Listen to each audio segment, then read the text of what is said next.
And James, I love you.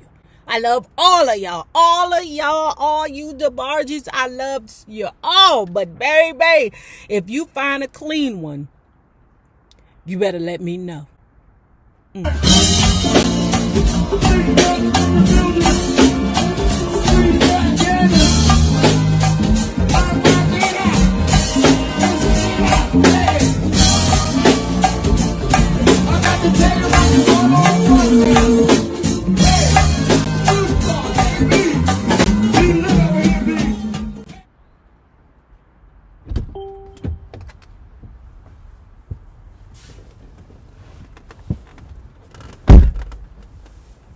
Hello, friends.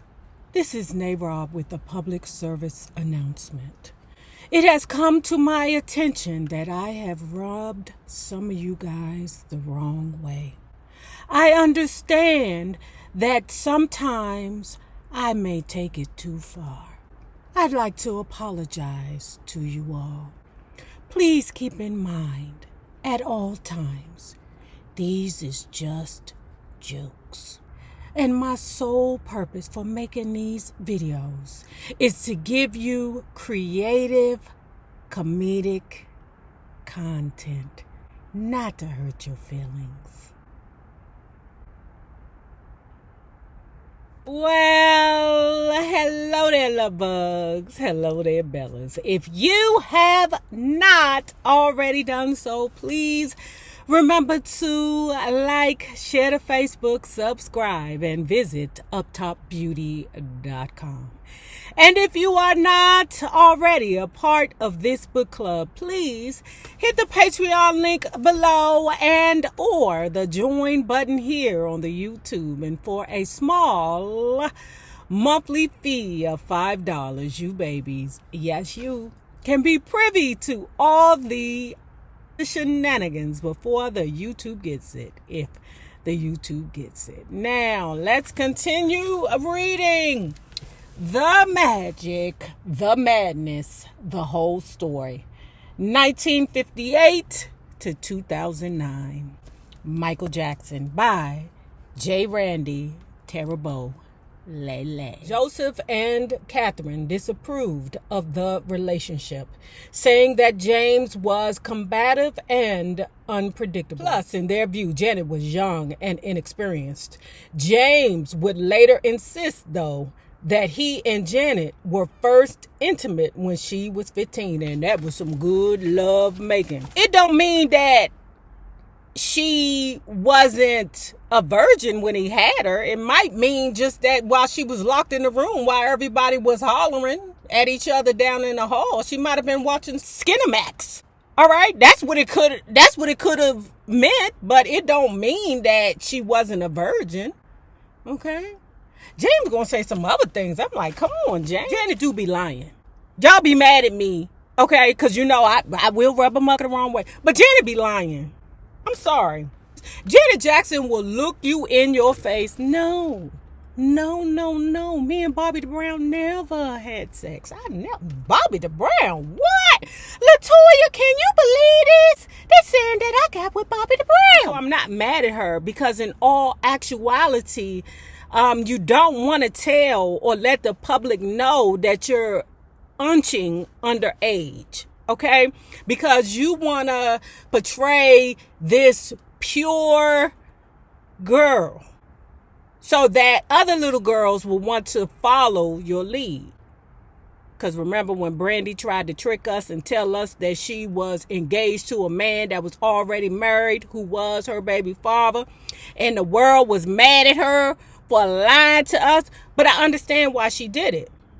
She has to be a role model for little girls. That ain't the same no more. That's why, what's that girl named Sexy Red is at the top of the charts. Being a pristine, wholesome young lady is not the kiki no more. Ratchet wins. The world is going to shit, y'all. When the Jacksons' parents finally figured out that James was abusing drugs, it was the end of their daughter's little romance, as far as they were concerned. However, Janet told them that she was in love with him and determined to marry him despite or perhaps even because of their disapproval. She was aware that he had a drug problem, she said, but she thought she could handle it and maybe even be of assistance. Girl, why do women be super saver hoes? Child, save yourself. I can't remember one dude that don't get busy except for her baby father, and that's why she left his ass, okay? He don't get busy with the drugs. He get busy with the bitches. I don't like you. You can shoot dope, but you can't have no bitches. So she left her husband and Jermaine Dupree because of the bitches. Everybody else, if you do the drugs, you stand a chance. You always think you can change people, she said in retrospect. And I knew that he so badly wanted to change. He was trying, but he wasn't trying hard enough. They eloped on September 7th, 1984 in Grand Rapids, DeBarge's hometown. Their wedding night was a disaster. As James recalled it, I spoiled it completely. Janet had been shaking in her shoes at the wedding ceremony, and I thought the least I could do was to give her a night to remember. Woo-hoo, that means he was going to be tossing salad that night. I booked the top suite of the Amway Plaza Hotel, which cost me a small fortune. But then I went out and got rotten drunk with some friends. I finally got back to the hotel at 3 a.m. and Janet was waiting for me crying. The next day, Janet telephoned LaToya to tell her the news of her marriage. LaToya was then charged with breaking the startling news to Joseph and Catherine, who predictably did not take it well. She also telephoned each brother except Michael. They were all upset and angry. Jermaine in particular. I know that he would have killed her if he could have gotten his hands on Janet, LaToya would remember. Well, why would he kill Janet? Why would he kill Janet? I mean, you could murk. Okay, anyway. The question then was how to tell Michael. Actually, no member of the family wanted to be the one to do it. It was as if they felt they would somehow be forever tainted in his eyes by being the person most remembered for having passed on such awful news. Michael had always felt protective of Janet. He used to say that she was his best friend in the family, like a twin.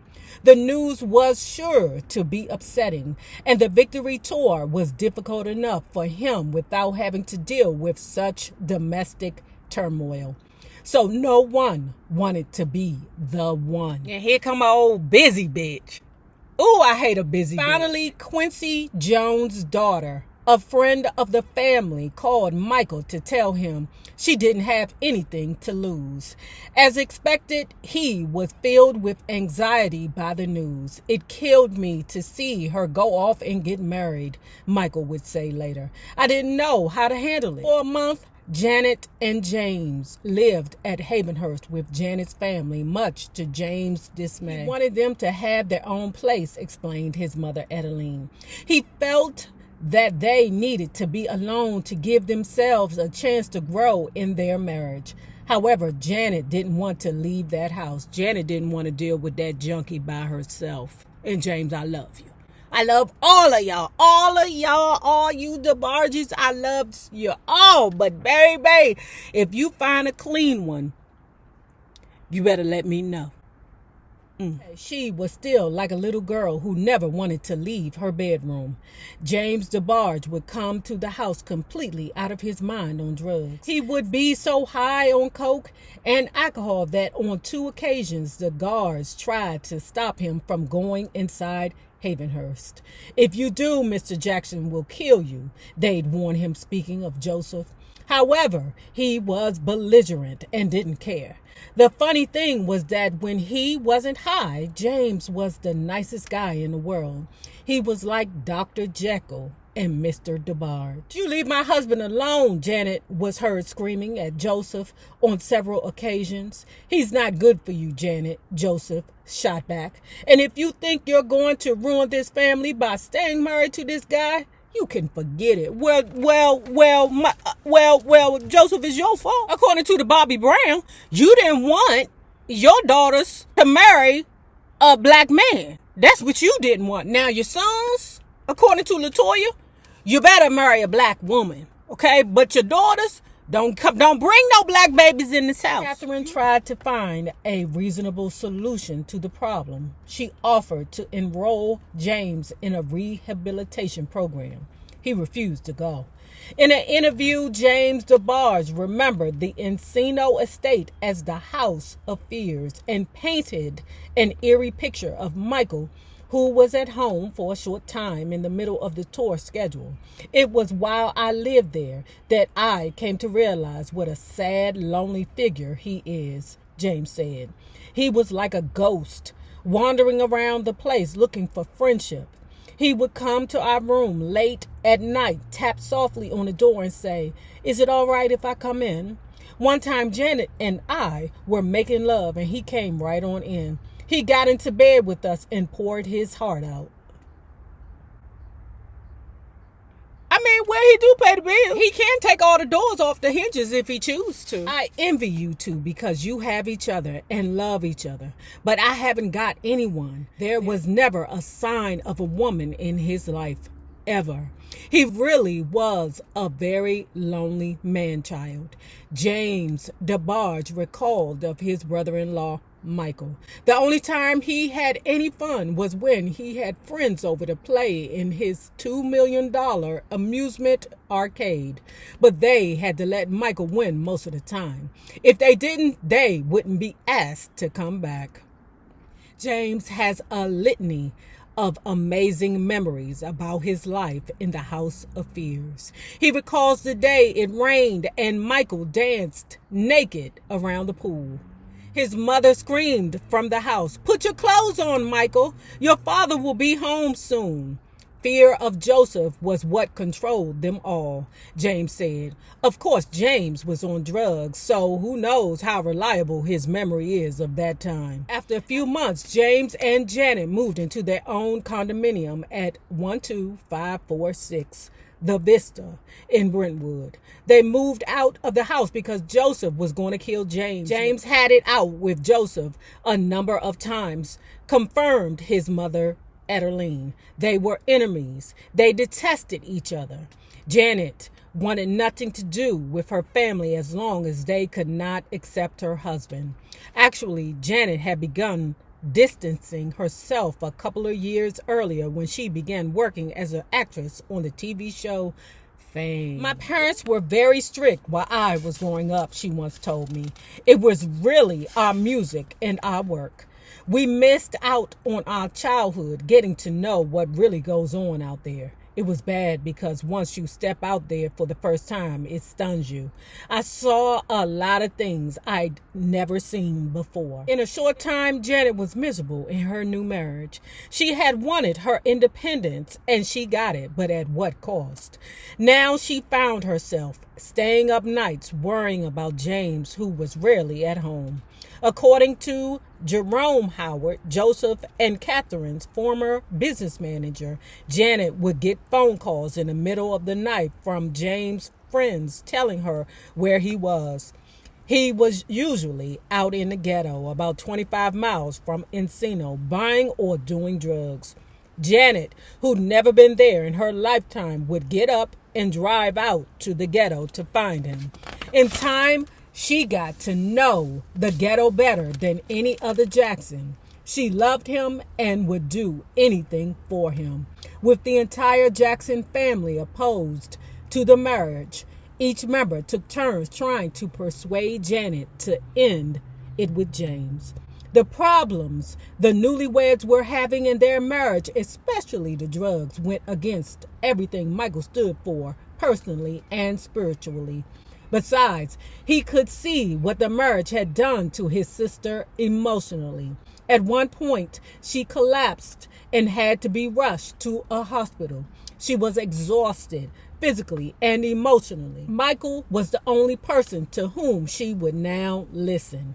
He begged her to leave James. crying on the phone with her from different stops along the Victory Tour, Janet was finally convinced.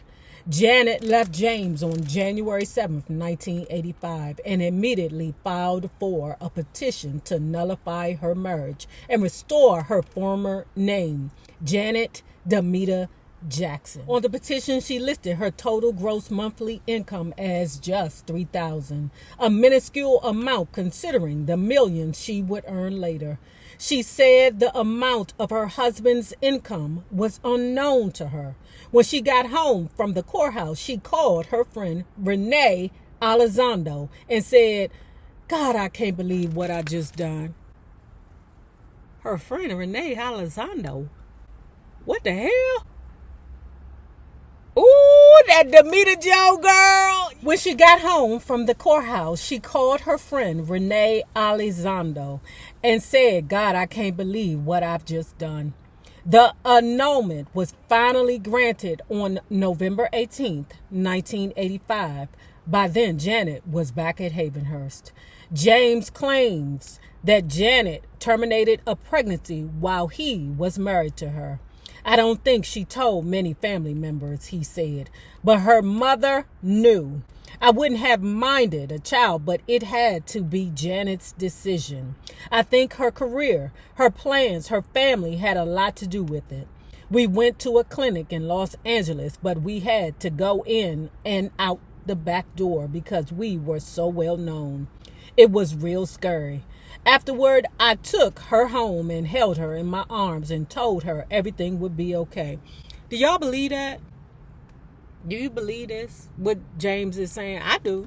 I believe everything that James is saying. For years, Janet has dealt with the rumor that she actually did have the baby she was carrying at the time, and that this child is secretly being raised in Europe.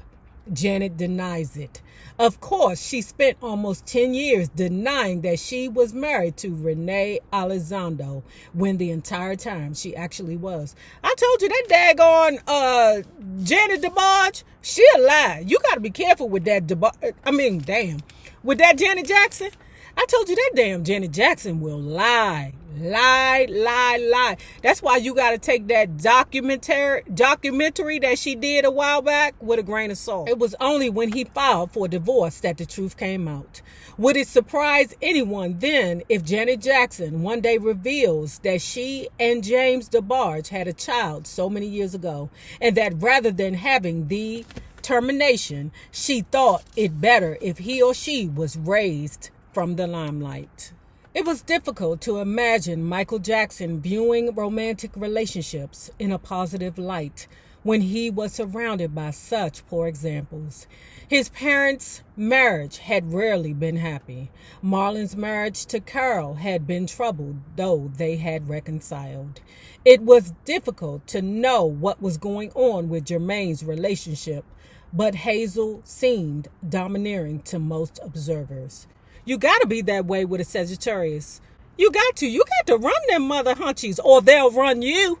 You hear me? Them damn Sagittarian men, if you don't run them, they will run the F into the ground. It was difficult to know what was going on with Jermaine's relationship, but Hazel seemed domineering to most observers.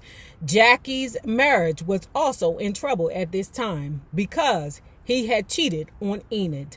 The two would end up divorcing, and the final decree would not occur until August 1987, after they had put each other through as much misery and litigation as possible.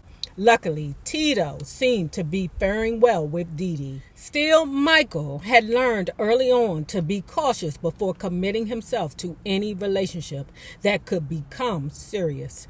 Therefore, he stayed alone, except for the occasional youth, such as Emmanuel Lewis, and in 1984, a 10-year-old kid named Jonathan Spence.